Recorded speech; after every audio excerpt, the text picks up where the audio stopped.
நான் அண்ணாதுரையை பார்த்து சொன்னேன், போன வருஷமே எங்கள் வீட்டுக்கு வந்த எங்கள் வீட்டில் பிடிக்க நீங்களாம் சப் இன்ஸ்பெக்டரா அப்படின்னு. உடனே அவன் அது பிடிச்சி சும்மா விடாது அப்படின்றாங்க. உடனே பிடிச்சி தடதானே எடுத்துகிட்டு போயிட்டாங்க. எடுத்துகிட்டு போய் இந்த மாதிரி ஒரு ரூம் இருக்குங்க, அந்த ரூமு இப்போ அதில் சப் இன்ஸ்பெக்டர் இருக்கணும், அது உள்ளே கூட்டிகிட்டு போயிட்டாங்க. உள்ளே கூட்டிகிட்டு போய் உள்ளே போட்டு உள்ளே தூக்கிப்போ அப்படின்னு உள்ளே தூக்கிட்டு போயிட்டாங்க. மேல்தாப்பாடு போடுன்றான் ஒருத்தன். உடனே ஒருத்தன் மேல்தாப்பாடு போட்டான். போட்டு நான் தம்மு அடிக்கிறாங்க முதுகில். ஐயோன்னு கத்துறாங்க. அடிச்சு ஒரு தள்ளி விட்டான் பாருங்க. நான் வந்து அந்த இதில் போய் முட்டிக்கிட்டேன், செவத்தில் போய் முட்டினேன். இந்த இடம் பட்டுருச்சு. அப்படியே வந்து கதவை திறந்து விட்டாங்க. அப்புறமா ஜாயின்ட் கமிஷனர் கூப்பிட்றாங்க மேலே அப்படின்னு. சரிட்டு நான் வந்து போனேன். அப்படியே போகும்போது அந்த இப்போ சவுக்கு சங்கரை கூட தோல் மேலே போட்டாங்க. அது மாதிரி என் தோல் மேலே போட்டு அப்படியே அடிச்சுடுவீங்க நீங்கள். திஷா மிட்டல் வந்து வீடியோ எடுக்குது. வீடியோ எடுத்தோன்னே எப்படி நீ எப்படி வீடியோ எடுப்ப, நீ வந்து எதுக்கு வீடியோ எடுக்க, என்ன மட்டும் செல்லை வந்து வெளியில் வச்சுட்டு வான்னுச்சு. நீ வந்து செல் வச்சுக்கிறதுக்கு வர மாட்டேன், என்ன வந்து எப்படி நீ வீடியோ எடுப்ப அப்படின்னு கேட்குறேன். ஒன்றும் வெளியே எடுப்பேன். இன்னும் 2 போலீஸ் வந்தாங்க. போலீஸ் வந்துட்டுங்க இப்படி பிடிச்சிருக்கிறாங்க அப்படி பிடிச்சிருக்கிறாங்க. அப்புறமா கருணாநிதியை ட்ரீட் பண்ணாங்க பாருங்கள். அது மாதிரி எனக்கு குண்டு கட்டாக ட்ரீட் பண்ணாங்க. நானும் கருணாநிதி மாதிரியே கத்துனேன், கொலை பண்ணுறாங்க கொலை பண்ணுறாங்க, ஐயோ எனக்கு கொலை பண்ணுறாங்களே கத்திக்கிட்டே போனேன். அந்த முருகன்றவன் ஹவுஸ் ஓனர் அவன் சொல்கிறான், சார் இந்த பாருங்க சார், இந்த பாருங்க சார் 5வது பக்கத்தில் கலைஞர் நூலகம்னு வச்சுங்கிறார் சார், தப்புன்னு சொல்லுங்கள் சார் அப்படின்றான். நான் உடனே எனக்கு பயங்கர கோவம். டேய், எந்த 17 லட்சத்தை கொடுக்கறதுக்கு வக்கீல்ல நீ வந்து என்ன திமுக ஆட்சியில் கலைஞர் நூலகம்னா என்ன சார்? அதுதான் எல்லாருமே கேட்குறாங்க. கலைஞர் நூலகம்னு வச்சிருக்க நீ என்னடா நீ வந்து இப்படி எங்கிட்ட போய் பேசுகிற அப்படின்னா, உடனே அதுக்கு இவன் அப்படியே போட்டுக்கிட்டு இவன் பக்கத்தில் அப்படியே அபிராமின்னு ஒத்தி போய் உட்காந்துக்கிட்டான். போடுமா கமிஷனர் ஆஃபீஸுக்கு, கமிஷனர் கண்ட்ரோல் ரூமுக்கு போடுமா, 10 போலீஸை கூட்டிகிட்டு வாமா, 10 போலீஸை வர சொல்லு, இவனை அடித்து இழுத்துட்டு போவோம். அதுக்குள்ளே எனக்கு எப்படின்னா கொலை மிரட்டல் இருந்துச்சு. இந்த மாதிரி மரியாதை வீடை காலி பண்ணேன்னா உனக்கு கொலை பண்ணிடும். யார்கிட்டேருந்து வந்தது? அதான் யார் அப்படின்னு கேட்டால் போலீஸ் சொல்கிறான். ஜாயின்ட் கமிஷனர் மனோகர்கிட்ட எல்லாத்தையும் சொன்ன உடனே அவர் வந்து 4வது மணி அவனை உடனே வர சொல்லிட்டார்.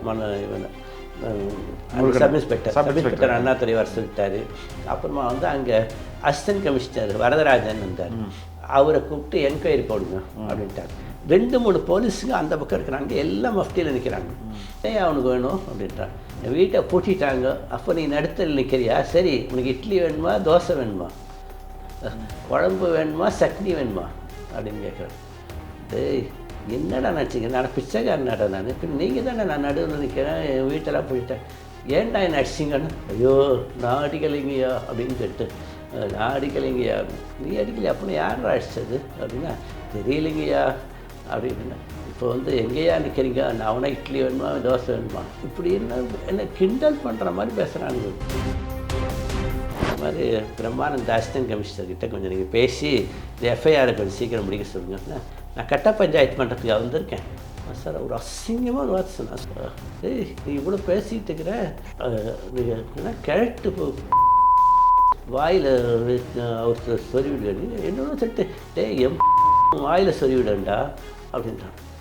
என்னடா பேசுகிற அப்படின்ட்டு, என்னடா பேசுகிறேன்னு எழுந்தாங்க. அப்படியே என்னை பிடிச்சி தள்ளி விட்டாங்க. நாசமாக போயிடுங்களா அப்படின்னு சொல்லிக்கிட்டே நான் படிக்கட்டு இறங்கி வந்தேன். அப்புறம் அங்கே இருக்கிற போலீஸ் எல்லாம் கேட்டாங்க. எல்லார் முன்னாடியும் அசிங்கமாக திட்டினேன். இவ்வளோ திட்டினோம், அவ்வளோதான். இப்போ என்ன தான் சார் எதிர்பார்க்குறீங்க? என்ன what is that you want? Sir, எனக்கு வந்து என்னோட பணம் வரணும். நான் உழைச்சி சம்பாதிச்ச பணம் ஒளிபரப்புங்கள.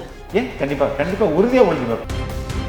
அன்பார்ந்த ரெட்பிக்ஸ் உறவுகளே, பல்வேறு அடக்குமுறைகளையும் ஒடுக்குமுறைகளையும் எதிர்கொண்ட பிறகும் இன்றும் எந்த ஒரு அரசியல் கட்சிக்கும் பக்கசார்பில்லாமல் தொடர்ந்து மக்களை மட்டுமே மையப்படுத்தி இயங்கும் ஊடகம் ரெட்பிக்ஸ் என்பது உங்கள் அனைவருக்கும் நன்கு தெரியும். தொடர்ந்து நாங்கள் ஒரு சுதந்திரமான ஊடகமாக செயல்பட உங்களது நிதி உதவி எங்களுக்கு தேவை. உங்களால் முடிந்த அளவு எங்களுக்கு நிதி உதவி செய்யுங்கள். திரையில் தெரியும் இந்த QR கோடை பயன்படுத்தியோ அல்லது டிஸ்கிரிப்ஷனில் உள்ள தகவல்களை பயன்படுத்தியோ உங்களால் முடிந்த அளவு எங்களுக்கு நிதி உதவி செய்யுங்கள். நன்றி. வணக்கம் சார். வணக்கம் சார். உங்களுடைய பிரச்சனை பேசுவதற்கு முன்பு நீங்கள் யார், உங்களை பற்றி ஒரு அறிமுகம் சொல்லுங்களேன். என்னுடைய பேர் வந்து திருக்குறள் வெற்றிவேல்னு சொல்லுவாங்க. திருக்குறள் வெற்றிவேல். திருக்குறள் வெற்றிவேல். ஓகே. நான் வந்து 1330 திருக்குறளை எப்படி கேட்டாலும் நான் சொல்லுவேன். ஓகே. 40 வருஷத்துக்கு முன்னாடியே நான் வந்து முழுக்க மனப்பாடம் பண்ணிட்டேன். இப்போவும் நான் எப்படி கேட்டாலும் சொல்லுவேன். அப்புறம் 10,000 நூல்கள் நான் சேகரித்து வச்சுருக்கேன். முழுக்க தமிழ் நூல்கள் தான். 5,000 தமிழ் இதழ்கள். அதுவும் 5,000னா வெறும் குமுதம் மட்டும் ஆனந்தோட அப்படி கிடையாது. ஒரு இதழில் 1 வீதம். 5,000 தமிழ் இதழ்கள் சேகரித்தேன். தமிழ்நாட்டில் இது வரைக்கும் யாருமே அப்படி சேகரித்து வச்சுருக்க மாட்டாங்க. அது ஒன்று. அப்புறம் ஆவண காப்பகம்னு வச்சுருக்கேன். 40 வருஷமாக நடந்த முக்கியமான நிகழ்வுகள் அத்தனையுமே நான் தொகுத்து வச்சுருக்கேன். News paper cuttings 40 வருஷத்துது. இப்போது நீங்கள் வந்து இப்போ கேட்டிங்கன்னா கூட அதே போலயே வந்து 40 ஆண்டு கால அரசியல் நிகழ்வுகளை நான் உடனடியாக சொல்லிடுவேன். நான் அரசியல் நிகழ்வுகளோட கவனிகள். இப்போ எம்ஜிஆர் வந்து முதல்ல எப்போ ஆட்சிக்கு வந்தாருன்னா ஜூன் 30, 1977. அடுத்த முறை எப்போனா ஜூன் 9, அதுக்கு அடுத்த முறை எப்போனா பிப்ரவரி 10. இப்படி நான் எல்லாத்தையுமே சொல்லிவிடுவேன். அதே போல் யார் யார் எப்போ இறந்து போனாங்க, எப்போ இது பண்ணாங்க. அதே போல் வந்து அரசியல் முக்கிய நிகழ்வுகள் 10 அமைச்சர்கள் டிஸ்மிஸ் பண்ணது எப்போ எல்லாமே சொல்லிவிடுவேன். இந்த மாதிரி வந்து பல்வேறு திறமைகள் நடமாடும் என்சைக்ளோபீடியா வச்சுக்கலாம். ஓகே. இப்போ சொல்லுங்கள், உங்களுடைய புத்தகங்கள்லாம் வந்து வீட்டிலேயே வச்சுருக்கீங்களா? லைப்ரரி வீட்லேயே தான். நான் வந்து 40 வருஷத்துக்கு முன்னாடியே புத்தகங்கள் சேகரிக்கணும். புத்தகங்கள் நான் படிக்கிறதுக்கு வாங்குறது அப்படியே சேகரிக்கிறேன். அவ்வளோதான். அப்புறமா வந்து இதழ்கள், தமிழ் இதழ்கள் எதுனாலும் வாங்கிடுவேன். குமுதம், ஆனந்தோட எல்லாம் வாங்கிடுவேன். எனக்கு அப்போ அந்த காலத்தில் 40 வருஷத்துக்கு முன்னாடியெல்லாம் எனக்கு வந்து காசு நிறைய கிடையாது. அதனால் போய் நான் வந்து 1 கிலோ குமுதம், ஆனந்தோட உட்பட எல்லாம் அந்த போய் ஞாயிற்றுக்கிழமை வாங்கிட்டு வருவேன். அப்புறம் அது திரும்ப வந்து 3/4 கிலோ போட்டுவிடுவேன். ஏன்னா 1/4 கிலோவுக்கு நான் வந்து இல்லை முக்கியமாக கட் பண்ணி வச்சுக்குவேன். இப்படியே நான் வச்சுருக்கேன். இந்த மாதிரி இதழ்கள் இந்த நூலகத்துக்கு என்ன பேர் வச்சுருக்கீங்க? அதாவது இந்த நூலகத்துக்கு நான் பார்க்கணும்னா எம்ஜிஆர் நூலகம் தான் முதல் வச்சேன். எனக்கு எம்ஜிஆர் தான் 40 வருஷமாக பிடிக்கும். கரெக்டாக 13/7/86 மதுரை ரேஸ்கோர்ஸ் மைதானத்தில் எம்ஜிஆர் முன்னிலையில் நான் பேசினேன். அதனால் வந்து எம்ஜிஆர் வந்து என்னை பாராட்டி ஒரு திருக்குறள் புத்தகம் கையெழுத்து போட்டே கொடுத்துக்கிறாரு. அது உட்பட இருக்குது. நான் முந்தியெல்லாம் வந்து முன்னாள் அமைச்சர் காளிமுத்து கூடவே தான் இருப்பேன். அவர் கூடவே இருப்பேன். அந்த மாதிரி வந்து பல வகையில் இருந்துக்கிட்டு இருந்தேன். 20 வருஷமாக அந்த நூல்களை பூரா சேகரித்து நம்ம வந்து என்ன நூலகம் நடத்தணும்னு திட்டு. முதல்ல நான் என்ன பண்ணேன்னா 2004 மே 16 என்னுடைய பிறந்தநாள் அன்னைக்கு நான் என்ன பண்ணேன்னா எங்கள் அம்மா பேரில் நூலகம் நடத்தினேன். மீனாட்சி நூலகம் அப்படின்னு போட்டு பெரிய அளவுக்கு விழாலாம் நடத்தி இது பண்ணேன். அதுக்கப்புறமா எனக்கு வந்து சரி இது எம்ஜிஆர் நூலகம், அதாவது எம்ஜிஆர் நூலகம், மீனாட்சி நூலகம், இதழகம் வந்து ஆவணக்காப்பகம், இதெல்லாம் வந்து எம்ஜிஆர் பேரை போட்டு, அதாவது இதெல்லாம் எப்படின்னா இந்த பெரிய புராணத்தில் மணக்கோயில் கொண்ட மாணிக்கம்னு ஒருத்தர் மனசுக்குள்ளேயே கோயில் கட்டுவார், அது மாதிரி நான் இது பண்ணிக்கிறேன். எனக்கு வந்து ரொம்ப பிடிச்சது யாருன்னா கடவுள்களில் நான் வந்து வள்ளலார், திருவள்ளுவர், அது 2 பேர் தான் எனக்கு 2 கண்கள் மாதிரி. அதுக்கு அடுத்தபடியாக நான் வந்து எம்ஜிஆரை வந்து ரொம்ப எனக்கு பிடிக்கும். அவ்வளோதான். எனக்கு முதல்ல இருந்து திமுக பிடிக்காது. அவ்வளோதான். இல்லை திமுக பிடிக்காது, ஓகே. ஆனால் கலைஞர் நூலகம்னு சொல்கிறீங்களா? அதனால் அதுதான் நான் என்ன பண்ணிட்டேன்னா கரெக்டாக 10 வருஷத்துக்கு முன்னாடி அந்த வீட்டுக்கு வந்தேன். அப்போ வீடு நூலகம் ரைட், இது இருக்கட்டும், இது ஒரு பக்கம் இருக்கட்டும், நூலகம் ஒரு பக்கம் இருக்கட்டும். வீட்டில் பிரச்சனைன்றீங்க, வீடு பிரச்சனை, உங்கள் வீடு நீங்கள் லீஸுக்கு போன வீட்டில் பிரச்சனைன்றீங்க. எப்போ லீஸுக்கு போனீங்க, எதனால் லீஸ் போனீங்க, எவ்வளோக்கு லீஸ் போனீங்க? கரெக்டாக எனக்கு தேதியோடய சொல்லிடுறேன். நான் கரெக்டாக 10 வருஷத்துக்கு முன்னாடி 2016 ஜனவரி 21 லீஸ் அக்ரிமெண்ட்டில் இருக்குது. அன்னையிலேருந்து நான் வந்து லீஸ் அக்ரிமெண்ட் போனேன். ஆனால் 2 வருஷத்துக்குன்னு சொல்லி போட்டேன். 2 வருஷத்துக்கு 15 லட்சம் கேட்டாங்க. 15 லட்சத்தை நான் செக்காக தான் கொடுத்துட்டு நான் அந்த வீட்டில் 2 வருஷம் இருந்தேன். அப்புறமா வந்து 2019 போல் வந்து முருகன்றவன் என்ன சொன்னான்னா, அந்த டைமில் நீங்கள் வந்து எம்ஜிஆர் டீம்டு யூனிவர்சிட்டியில் தமிழ்துறை தலைவர். அப்போ வந்து நான் SBOS ஸ்கூலில் இருந்தேன். ஓகே. 2020 நான் ரிட்டையர்ட் ஆனவொன்னு தான் எம்ஜிஆர் யூனிவர்சிட்டியில் தமிழ் ஹெச்ஓடி. ஓகே. நான் வந்து அப்புறமா வந்து 2019 நான் வந்து இதுவாக வந்து நூலகத்தை நடத்தினேன். அந்நேரத்துக்கு முருகன் தான் என்னை கூப்பிட்டு விட்டு நீங்கள் வந்து 20 லட்சமாக கொடுங்க, அது இல்லாமல் அவன் விட கீழ் வீட்டு ஒன்று இருக்குது ஆஃபீஸ் மாதிரி, இதையும் எடுத்துக்கங்க, இதுக்கு ஒரு 10 லட்சம் கொடுங்க. இல்லைன்னா 10 லட்சம் உங்களால் முடியலைன்னா நீங்கள் வந்து நான் வந்து உங்களுக்கு கொடுக்குறேன் 10,000 ரூபாய் மாதம் வட்டி கொடுத்துட்றேன், நீங்கள் எனக்கு 10 லட்சம் கொடுத்துருங்க, நான் மாதம் 10,000 ரூபாய் வாடகை கொடுத்துட்றேன். அப்படிலாம் முன்பக்கம் ஒரு வீடு இருந்துச்சு, அந்த வீடு வந்து 7,000 ரூபாய் லீஸுக்கு இருந்தாங்க, அதை நீங்கள் வந்து அதே 7,000 கொடுத்துருங்க. மாடியில் வந்து ஒரு 3 லட்சத்துக்கு கொடுத்துக்கிறேன், அதையும் நீங்களே எடுத்துக்கோங்க. இப்படி மொத்தமாக ஒரு 40 லட்சம் கொடுத்துருங்க, நான் வந்து இது பண்ணிக்கிறேன் அப்படின்னா. நான் வந்து எம்மாடியோ இவன் ரொம்ப ஏமாத்துறான் அப்படிங்கிறது எனக்கு தெரிஞ்சு போச்சு. சரி ஏதோ பண்ண போகிறான்ட்டு பார்த்தா அதுக்கு அடுத்த நாள் பெருசாக ஒரு நோட்டீஸை கொண்டு வந்து ஓட்டுறாங்க. ஆக்சிஸ் பேங்க், அது எங்கள் வீட்டில் இல்லை, கீழ் வீடு அந்த அவன் வீட்டில் ஓட்டுறாங்க. இப்போ இதை வந்து அந்த வீட்டு மேலே 1.5 கோடி கடன் இருக்குது அப்படி இப்படின்ட்டு. அப்புறமா தான் இவனை பற்றி அங்கே போய் எங்கெல்லாம் விசாரிச்சா, சார் அவன் 4 கோடி ரூபாய் கடன் வச்சுங்கிறான், அவனுக்கு வந்து போலீஸ் லெவலில் எல்லாருமே தெரியும் அப்படி இப்படின்றது. என்னடா அதுன்ட்டு எங்கள் அப்பா வந்து போலீஸ் ஆஃபீஸராக இருந்தாங்க, 90 தான் 40 வருஷம் எங்கள் அப்பா போலீஸ் ஆஃபீஸராக இருந்தாங்க. இவர் வரதராஜன் சார் வந்து எங்கள் அப்பாவுக்கு தான் வேலை செஞ்சாங்க, ஃபிங்கர் பிரிண்ட்ஸில் டைரக்டராக இருந்தாங்க. இப்போ இந்த போலீஸ் கமிஷனர் ஆஃபீஸ் இருக்கு பாருங்கள், அதே பில்டிங்கில் தான் டிராஃபிக் போலீஸ்ன்னு சொல்லிட்டு பெரிய ஒரு பில்டிங் இருக்கும், அதில் தான் 4வது மாடியில் இருந்தாங்க. அதுக்கு நான் போயிட்டு வருவேன் கொள்வேன். அது வந்து எனக்கு வந்து ஒரு சின்ன வயசுலேருந்து போயிட்டு வந்தேன், வீடு மாதிரி எனக்கு. அந்த பக்கம் ஏறி இறங்குனா அங்கே திலக தேவாரம்லாம் இருப்பார் கொள்வார், அங்கேயும் போய் பேசிட்டு வருவேன். இப்போது ஐபிஎஸ் திலக இப்போது எல்லாம் பழக்கம். அது என்னடா பெரிய இதுன்னு சொல்லிட்டு நான் இப்போ திடீர்னு எனக்கு என்ன இருந்துச்சுன்னா, நான் இதை சும்மா விடக்கூடாதுன்னு சொல்லிட்டு நான்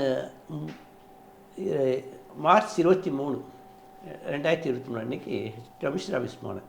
அப்போ வந்து இல்லை, இப்போ உங்களுக்கு என்ன பிரச்சனை? அவர் வந்து நீங்கள் 15 லட்சம் கொடுத்துட்டு லீஸ்க்கு வீட்டை எடுக்கிறீங்க, 2 வருஷம் லீஸ் அக்ரிமெண்ட்டு, இதுக்கு இடையில வந்து அவர் ஒட்டுமொத்த வீட்டையும் உங்கள்கிட்ட தலையில் கட்ட பார்க்குறாரு. ஆனால் நீங்கள் வேணான்னு சொல்லும்போது ஆக்சிஸ் பேங்க்லேருந்து இந்த வீடு வந்து லோனில் இருக்குது, பணம் கட்டலன்னு நோட்டீஸ் விட்றாங்க. அதுக்கப்புறம் என்ன நடக்குது? அதுக்கு பிறகு என்ன பண்ணிட்டான்னா, வந்து நீங்கள் 40 லட்சம் கொடுங்க, இல்லைன்னா வீடை காலி பண்ணுங்க அப்படின்றான். ஒரு வாரம் முடிஞ்சிச்சா? 2 வருஷம் முடிஞ்சிச்சு. 2 வருஷம் முடிஞ்சிச்சு. ஓகே, நீங்கள் வந்து எனக்கு காலி பண்ணிடுங்க, உடனே காலி பண்ணுங்க. அதுவும் என்ன பண்ணிட்டான்னா, உங்கள் தம்பியே தான் கேட்குறாரு வீடை வந்து 20 லட்சத்துக்கு கேட்குறாரு, நான் உங்கள் தம்பி கொடுத்துருவேன், எனக்கு நான் ஆஃபீஸாக வச்சுக்குவேன் அப்படின்னு கேட்டோம்னா, நான் வந்து அப்போது அங்கேயே அது பக்கத்துலேயே தான் எஸ்பிஓ ஸ்கூல், அங்கே வேலை பார்த்துட்டேன். என் பொண்ணு +2 படிச்சுட்டு இருக்கு, நான் திடீர்னு எப்படி ஒரு வாரத்துக்குள்ள காலி பண்ண முடியும் அப்படின்னு. அப்போனா எனக்கு 20 லட்சமாக கொடுத்துருங்க. இல்லை, அவர் வந்து நீங்கள் அக்ரிமெண்ட் 2 வருஷம் தானே சார்? 2 வருஷம் முடிஞ்சிடுச்சு. அப்போ நீங்கள் காலி பண்ணணும்ல? அதான் காலி பண்ணிடுறேன், என் பணத்தை கொடுன்னா. ஓகே, பணம் தரல, சரி நான் பணத்தை வந்து கொடுக்கணும், நீங்கள் வந்து காலி பண்ணிவிடுங்க, ஒரு வாரத்தில் நான் இன்னொருத்தங்கிட்ட நான் 20 லட்சம் வாங்கிடுவேன், வாங்கி உங்ககிட்ட 15 லட்சம் கொடுத்துட்றேன் அப்படின்றான். நான் வந்து திடீர்னு எப்படி நான் இது பண்ண முடியும் அப்படின்னு சொல்லிட்டு, எனக்கு வந்து மேல்கொண்டனா என்னால் 5 லட்சம் கொடுக்க முடியாது, இல்லைன்னா மொத்த வீட்டை எடுத்துட்டு 40 லட்சம் வேறு என்கிட்ட காசு கிடையாது, நான் எங்கேயாவது போய்க்குவேன், எனக்கு வந்து வேண்டாம், பணத்தை கொடுத்துட்டு நான் எங்கேயாவது கூட போய்க்கிறேன் அப்படின்னா, அது எங்கிட்ட எது சார் பணம், எல்லாம் வந்து எனக்கு தான் வீடு கடனில் இருக்குது கொடுத்துட்றேன் அப்படின்னா. நான் போலீஸ் ஸ்டேஷன் போனேன், இந்த மாதிரி சொல்லிட்டு இந்த மாதிரி சொல்கிறாங்க, இப்படி பண்ணுறாங்க அப்படின்னா. உடனே போலீஸ் வாங்கிக்கின்னு அவன் வந்து சொல்கிறான் பாருங்க, குமார்ன்றவன் தான் ஒருத்தன் தான் சப் இன்ஸ்பெக்டர். அவன் வந்து, சார் நீங்கள் அவர் மேலே கம்ப்ளைண்ட் கொடுக்குறீங்க, அவர்கிட்ட எத்தனை பேர் சரிங்க இப்போ கம்ப்ளைண்ட் கொடுத்தாங்க, அவரை எத்தனை பேர் சார் ஏமாற்றிருக்கிறாங்க, அவர் வந்து ரொம்ப நல்ல ஒரு என் பணத்தை கேட்க அப்படின்னா. அவன் வந்து என்னவோங்க 10 முறைக்கு மேலே அலைஞ்ச பிறகு 17/1/2000 ஒரு எஃப்ஐஆர் போட்டான். அது எஃப்ஐஆர் இல்லை, சரி எஃப்ஐஆர் போட்ட சிஎஸ்ஆர் நம்ம கொடுத்தான், இந்த மாதிரி சொல்லிட்டு கொடுத்தான். அவனையும் கூப்பிட்டு விட்டான், அந்த முருகன் அவங்க மனைவி ராணி 2 பேரும் கூப்பிட்டு விட்டோன்னா, அவங்ககிட்ட கேட்டோன்னா, சார் நான் 3 மாதத்தில் கொடுத்துட்றேன்னா, பணத்தை வந்து கொடுத்துட்றேன்னா, எழுதி கொடுன்னு சொன்னாங்க. எழுதி கொடுத்துட்டான். அவன் வந்து 17/4/2020 நான் பணத்தை கொடுத்துட்றேன் அப்படின்னு சொல்லி எழுதி கொடுத்தான். அந்த எழுதி கொடுத்த பேப்பர் இன்னும் இருக்குது திருமங்கலம் போலீஸ் ஸ்டேஷனில். நான் வந்து இந்த இது இருக்குது, இதை இப்போ நான் அதான் கேட்குறேன், அந்த எழுதி கொடுத்தானா அந்த பேப்பரையாவது கொடுறா, நான் வந்து கோர்ட்டில் போய் முறையிட்டுக்கிறேன்னா அதெல்லாம் முடியாது. நான் இது சரிப்பட்டு வராதுன்னு தான் கமிஷனர் ஆஃபீஸ் போனேன். சரி, கமிஷனர் ஆஃபீஸ் போகும்போது இவர் அருணுக்கு முன்னாடி இவர் இருந்தார், சங்கர்ஜிவால் இருந்தார். அவர் வந்து புதன்கிழமை சந்திப்பார்னு ரொம்ப நல்ல மனுஷனாக தான் இருந்தார். நான் அவரை இது பண்ணிவிட்டு நான் வந்து அந்த மீட்டிங் ஹாலில் கொண்டு போய் உட்கார வச்சு தான் கொண்டாங்க போகிறேன். போகும்போது அங்கே லத்தான்னு ஒரு போலீஸ், அது வந்து எல்லாரும் மனு வாங்குற செக்ஷனில் பூரா பெண்கள் தான் இருக்கிறாங்க, ஒரே ஒருத்தர் தான் ஆண் இருக்காரு. இந்த இல்லை லத்தான்றது அதுக்கு ஒரு 45 வயசு இருக்கும் பொழுது சப் இன்ஸ்பெக்டர். அது அப்போவே வந்து தகராறு பண்ணிச்சு. அது பாரு போகணும், இப்படி உட்காரணும், அப்படி உட்காரணும், இப்படி தான் பேசணுன்ட்டு. அவர் நான் போய் இது பண்ணி சொன்னேன். எங்கள் அப்பா வந்து ஒன்று, சார் இவ்வளோ சார் நானே நேரடியாக போகிறேன் சார், டெப்டி கமிஷனர் ஆஃபீஸுக்கு போகிறேன் சார், ரோஹித் தானே சார், அவர்கிட்ட நானே பேசுகிறேன் சார் அப்படின்னு சொல்லிட்டு அவர் நல்ல இவர் சங்கர்ஜிவால் நான் வந்து போகிறேன் சார், நான் வந்து அப்புறம் பக்கத்தில் இருக்க செக்ரட்டரின்னு சொல்கிறார், இப்போ கவனப்படுத்து 2 மணிக்கு நம்ம 2 பேரும் டெப்டி கமிஷனர் ஆஃபீஸ் போகிறோம் அப்படின்னாரு. அவங்களும் கவனப்படுத்தாங்க. இவங்க போய் கொடுத்துக்கிறாங்க சார், ரோஹித்துக்கிட்ட கொண்டு போய் கொடுத்துக்கிறாங்க. அவன் வந்து உடனே அவன் என்ன பண்ணிட்டான்னா, அவனை மாதிரி ஒரு மோசமான வேறு யாருமே இருக்க முடியாது சார். போய் கொடுத்தோன்னே கொஞ்ச நேரத்துக்கெல்லாம் நான் வந்து அங்கே போனால் அப்பவும் பதிலே சொல்ல மாட்டேங்கிறான், உள்ளே இருக்கிறான். டிசி ஆஃபீஸில் போகிறேன். பெனாசிர்னு அது வந்து வருது சார், வந்து உட்காந்துங்கன்னு என்கிட்ட சொல்லுது. நான் இத்தனைக்கும் போகிறது பகல் 3:30 மணிக்கு. அது என்ன சொல்லுதுன்னா, சார் என்ன நீங்கள் நினச்சிங்கிறீங்க, அவர் அவங்க மனைவியோடு சாப்பிட்டுட்டு இருப்பார், நீங்கள் என்ன அந்த நேரத்தில் வந்து டிஸ்டர்ப் பண்ணுறீங்க. நான் ஏம்மா நான் பகல் 3:30 மணி டிசி ஆஃபீஸு வரேன் அப்படின்னா உங்களுக்கு கொஞ்சம் கூட அறிவே கிடையாதா? யார் பெனாசிர் இப்போ கொஞ்ச நேரத்துக்கு முன்னாடி சாலிகிராமத்தில் மாட்டிச்சு, அதான் மாட்டியிருக்குது. என்ன அப்படி பேசுறதுன்னு சொல்லிட்டு நான் வந்துட்டேன். நேராக சிஎம் ஆஃபீஸுக்கே போனேன். சிஎம் ஆஃபீஸில் சிஎம் செக்ரட்டரி ரவின்னு ஒருத்தர் இருந்தார். அவர் தான் வந்து நான் சொல்லுங்கன்னாரு, இந்த மாதிரி நான் டிசி ஆஃபீஸ் போனேன் கொண்டேன்னு. என்ன சார் அது ஒரு ஆஃபீஸ் தானே போனீங்க நீங்கள், அது என்ன அவங்க வீடா, அது எப்படி அவங்க போனாங்க, நாங்கள் கேட்குறோம் சார் அப்படின்னாங்க. அப்படி கேட்டாங்களா என்னன்னு இல்லை. அப்புறம் அவங்க நல்லா டோஸ் விட்டுருப்பாங்க போகுது. இவரும் கமிஷனர் செம்ம டோஸ் விட்டுருப்பார். விட்ட உடனே அவன் என்ன பண்ணிட்டாங்கன்னா, அந்த இதில் திருமங்கலத்தில் சப் இன்ஸ்பெக்டர் அண்ணாதுரைன்னு ஒருத்தர் இருக்கிறான், அண்ணாதுரை, அவனை கூப்பிட்டு போலீஸ் ஜிபியும் கொடுத்து போய் அவனுங்க நல்லா மிரட்டிட்டு வாங்கிக்கிறாங்க பொழுது. அதை கரெக்டாக சார் தேதியோடு சொல்கிறேன், 4/4/2023 அன்றைக்கி நான் வந்து நான் உள்ளே இருக்கிறேன், வீட்டில் இருக்கிறேன். அன்றைக்கி சனிக்கிழமைன்னு நினைக்கிறேன். பிடிச்சி கட்டன்ட்டு இந்த வீடு நான் பூட்டி வச்சுருக்கேன், அதை போட்டு உழுக்கிறாங்க. ஏன்னா நான் ட்ரெயின் போனால் இவன் ஒரு போலீஸ் நிற்கிறான், அங்கே ஒரு போலீஸ் நிற்கிறான், இன்னொரு பெண் போலீஸ் நிற்குது, அது இல்லாமல் ஒரு 7-8 பேர் வேறு நிற்கிறாங்க. அப்படியே எனக்கு பக்குன்னு ஆயிடுச்சு. நான் போய் அப்படியே சாப்பாடு அவன் குளிக்கிட்டே இருக்கணுன்னு நான் வந்து அப்போ என் மனைவி வந்து சமைச்சிருக்கு. சரி என்ன தரங்கிறது, சரி திறந்துட்டு நான் அப்படியே நான் உட்காந்தேன். அவங்க கேட்குறாங்க என்னை பார்த்து, என்னவா இருக்கீங்கன்றான். நான் தமிழ் ப்ரொஃபஸராக இருக்கிறேன் அப்படின்ட்டேன். தமிழ் ப்ரொஃபஸராக உங்களை பார்த்தா அப்படி தெரியலையா, என்னை பார்த்தா தெரியலையா, நான் வந்து பண்ணேன். அப்புறம் வந்து இவன் ஏதோ சொல்கிறான், இவன் இந்த முருகன்றவன் ஹவுஸ் ஓனர் அவன் சொல்கிறான் எடுத்து, சார் இதை பாருங்கள் சார், இது பாருங்கள் சார் 5வது பக்கத்தில் கலைஞர் நூலகம்னு வச்சுங்கிறார் சார், தப்புன்னு சொல்லுங்கள் சார் அப்படின்றான். நான் உடனே எனக்கு பயங்கர கோவம். டேய் எந்த 17 லட்சத்தை கொடுக்கறதுக்கு வக்கீல்ல நீ வந்து என்ன திமுக ஆட்சியில் கலைஞர் நூலகம்னா என்ன சார்? அதுதான் எல்லாருமே கேட்குறாங்க. கலைஞர் நூலகம்னு வச்சிருக்க நீ என்னடா நீ வந்து இப்படி எங்கிட்ட போய் பேசுகிற அப்படின்னா, உடனே அதுக்கு இவன் அப்படியே போட்டுக்கிட்டு இவன் பக்கத்தில் அப்படியே அபிராமின்னு வச்சு போய் உட்காந்துக்கிட்டான். போடுமா கமிஷனர் ஆஃபீஸுக்கு, கமிஷனர் கண்ட்ரோல் ரூமுக்கு போடுமா, 10 போலீஸை கூட்டிகிட்டு வாமா, 10 போலீஸை வர சொல்லு, இவனை அடித்து இழுத்துட்டு போவோம். யாரா உங்களையா? இவனை இழுத்துட்டு போவோம் படிச்சு அப்படின்றான். என்னடா நடக்குது நாட்டில்ன்ட்டு நான் அப்படியே ஒரு ஸ்டன் ஆகிட்டேங்க. வர சொல்லு 10 போலீஸ் அப்படின்னு சொல்லிட்டு அவன் உட்காந்துக்கிறான். அதுக்குள்ளே பக்கத்தில் அந்த அபிராமியை போய் வீடை முழுக்க உள்ள நூலகம் வச்சுங்கிறானா, எல்லாத்தையும் வீடியோ எடு அப்படின்னா திட்டா உள்ளே போய் எல்லாத்தையும் அப்படியே அந்த இது உட்பட நான் இந்த ரூமு அந்த ரூமு எல்லாத்தையும் வீடியோ எடுத்துட்டேன். அப்புறம் போகும்போது தொலைச்சிடும் உன்னை, நீ எங்கிட்ட மாதிரி அப்படின்றான். அப்புறமா யாரோ எஸ்ஐ தான் அண்ணாத்தன் அப்படின்னு சொல்லிட்டு வெளியில் போய் பார்த்தா அதுக்குள்ள போலீஸ் ஜீப்பில் தான் வந்தாங்க. இவனும் வந்தான், இந்த முருகன்றவன் இவனும் வந்தான், எல்லாம் வந்துட்டாங்க. அப்புறமா வந்து பார்த்தா ஸ்கூட்டரில் அவன் வந்து ஸ்கூட்டர்லேயே வந்துக்கிறான் பொழுது, அவள் ஸ்கூட்டரை கொண்டு வந்துருக்கா பொழுது அபிராமின்ற. உடனே பின்னாடி ஸ்கூட்டரில் அவன் ஒட்டுறா, பின்னாடி அபிராமி உட்காந்துட்டு அப்படியே ஸ்கூட்டரில் போயிட்டாங்க. இவன் வந்து இதை எடுத்துகிட்டு போயிட்டான், ஜீப் போலீஸ் ஜீப் எடுத்துக்கிட்டு அந்த போலீஸ் ஜீப் டிரைவரு போயிட்டான். அதுக்கு முருகனும் அதில் ஏறி போயிட்டான். என்னடா நடக்குது நாட்டில் அப்படின்னு எனக்கு பயங்கர எரிச்சல் ஆயிட்டேன். நான் 2 நாள் கழிச்சு இப்போ நூலகம்ன்றது அது பப்ளிக் ஆக்சஸ் உண்டா சார் அதுக்கு? இல்லை பப்ளிக் உங்களுக்கு நாட்டை பற்றி தெரியும், யாருங்க வாரா இந்த காலத்தில்? உங்கள் கலெக்ஷனை எங்கள் நீங்கள் கலெக்ஷன் தான் வச்சுருக்கேன். இதில் போய் இவன் நூலகம் நடத்தி இவன் கமர்ஷியலாக பண்ணுறான்றான். டேய், நான் சத்தியமாக கமர்ஷியல் பண்ணலை. அப்படியே பண்ணணும்னு நினச்சாலே என்னால் முடியாது. நான் டாஸ்மாக் கடை 10 ஓப்பன் பண்ணனா நல்லா இதுவாகும். குடிக்கிறதுக்கு வச்சாதான் இந்த காலத்தில், படிக்கிறதுக்கு வச்சா அதுவும் எங்கிட்டங்க அந்த க்ரைம் நாவல் அந்த மாதிரிலாம் எதுவும் கிடையாது. இலக்கியம் மட்டும்தான். இலக்கியம் மட்டும்தான். திருக்குறள் தொடர்பாக இருக்கும், இது திருவள்ளலார் தொடர்பாக, சங்க இலக்கியங்கள், பக்தி இலக்கியங்கள், இதுதான் இருக்குன்னு தவிர எனக்கு அனாவசியமான கதை படிக்கவும் மாட்டேன், நான் கேட்க மாட்டேன். இதாக இருக்கும். அதனால் ஆனால் வாரத்துக்கு ஒருத்தர், வாரத்துக்கு 2 பேர் வருவாங்க. மற்றபடி அவங்க பிஎஸ்டி அவங்க பண்ணுறவங்க வருவாங்க, எடுத்துகிட்டு போவாங்க. ஏன் இந்த தமிழ் வளர்ச்சித்துறை இயக்குனர் இருக்கிறான் அருள், அவரும் எங்கள் வீட்டுக்கு ஆனால் நான் இதை பூரா எனக்கு இது பண்ணி கொடுத்துரு அப்படின்னேன்.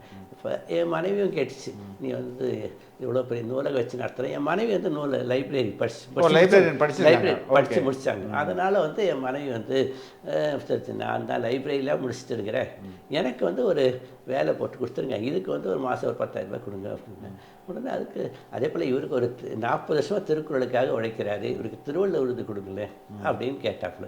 அதுக்கு அவன் திருவள்ளுவர் இதெல்லாம் ரொம்ப போட்டியில் இருக்குது, ரொம்ப போட்டியாக இருக்குது, அதுக்கு ரொம்ப இதுவாகும். ஒன்றா கபிலர் விருது ஒன்றா வாங்கிக்க சொல்லுங்கள். நம்மளுக்கு கபிலுக்கு என்ன சம்மந்தம் அப்படின்ட்டு நான் கவனிட்டேன். சரின்ட்டு நீ என்ன கொடுத்தா கொடுக்காட்டா போய் இது போலீஸ் மேட்டர் என்னாச்சு? போலீஸ் மேட்டரும் இது பண்ணிட்டேன். அப்போ எல்லாம் வண்டி எடுத்துகிட்டு போயிட்டாங்க. எனக்கு பயங்கர டென்ஷன் ஆகிடுச்சு. நான் 2 நாளைக்கிழமை நல்ல லெட்டர் எழுதி அங்கேயே தான் 4வது மாடியில் ஜாயிண்ட் கமிஷனர் மனோகரன் அவர் இருந்தார், அவர்கிட்ட போனேன். அவர் நல்ல மனுஷன், அவர்கிட்ட போனோன்னே ஆனால் அவர் ரொம்ப நல்லா இது பண்ணார். போனோடனே அவருக்கு டீ சொல்லு அப்படின்னாரு. டீ சொன்னாங்க. சொன்ன உடனே அதை அப்படியே கொண்டு கொடுத்தோன்னே இது மாதிரி டீப்பாவை போட்டு டீப்பா மேலே வச்சு அவருக்கு கொடு அப்படி இப்படிலாம் சொல்லி அந்தளவுக்கு மரியாதை பண்ணார். அதே போல் நான் பெட்டிஷனும் கொடுத்தேன். கொடுத்த உடனே அதுக்குள்ளே எனக்கு எப்படின்னா கொலை மிரட்டல் இருந்துச்சு. இந்த மாதிரி மரியாதையாக வீடை காலி பண்ணேன்னா உனக்கு கொலை பண்ணிடும். யார்கிட்ட வந்தது? அதான் யார் அப்படின்னு கேட்டால் போலீஸ்ன்றான். போலீஸ் நான் நுங்கம்பாக்கம் போலீஸ்லேருந்து பேசுகிறோம் அப்படின்றான். நுங்கம்பாக்கம் போலீஸுக்கு இதுக்கு என்ன சம்பந்தம் அப்படின்னு கேட்டால் திரும்ப இந்த ஒரு ஃபோன் வரும். ஃபோன் வந்தாலே போலீஸ் அப்படின்னு வருவாங்க. போலீஸ் வந்தாலே நான் உடனே இது என்னடா இப்படி போலீஸ்னு இவ்வளோ பேர் பண்ணுறாங்களே அப்படின்னு சொல்லிக்கிட்டே இருக்கிறேன். டக்குன்னு பார்த்தேன், ஜாயின்ட் கமிஷனர் மனோகர்கிட்ட எல்லாத்தையும் சொன்னேன். சொன்ன உடனே அவர் 4வது மாடியில் அவனை உடனே வர சொல்லிட்டார். இவனை சப் இன்ஸ்பெக்டர் அண்ணாதுரை வர சொல்லிட்டாரு. அப்புறமா அங்கே அசிஸ்டன்ட் கமிஷனர் வரதராஜன் வந்தார். அவரை கூப்பிட்டு என்கொயரி போடுங்க அப்படின்ட்டாங்க. சரி, என்கொயரி போட்டு என்னை கூப்பிட்டாங்க. கூப்பிட்டா நான் போகிறேன்றேன். அவனை மட்டும் வரவழைக்கல, அண்ணாதுரையை மட்டும். ஏன் நான் லீவ் போட்டு நான் வந்துக்கிறேன், அவனை வர சொல்லலைன்னா என்ன அர்த்தம்னா அவர் இதெல்லாம் போயிட்டார். அவர் ராத்திரி வேலை பார்த்தார் ரவுண்ட்ஸ். சரி போன்ட்டு நான் என்னோடய ஃபங்க்ஷன் அங்கே அபிராமி அந்த டிரைவர் இவங்கெலாம் உட்காந்து, சார் அப்படிலாம் ஒன்றும் நடக்கவே இல்லை சார். அவர் போய் வீடை காலி எப்போ காலி பண்ணுவீங்கோ அப்படின்னு தான் கேட்டார் சார். இப்படிலாம் அவரை 10 பேரை வச்சு அடிச்சிருவீங்களா சொல்லலை சார். நானும் சும்மா எப்படி வீடெல்லாம் இப்படி நல்லா நூலகம் மெயின்டைன் பண்ணுறாரா அப்படின்றது தான் நான் வீடியோ எடுத்தேன். மற்றபடி நான் ஒன்றும் பண்ணல சார். இவரை அண்ணாதுரையும் எதுவும் பேசவே இல்லை சார் அவர் அப்படின்றாங்க. நான் ஒன்று அந்த வரதராஜருக்கு கேட்டேன், என்னையா நீ பேசுகிற நீ அப்படி இப்படின்னு கேட்டேன்.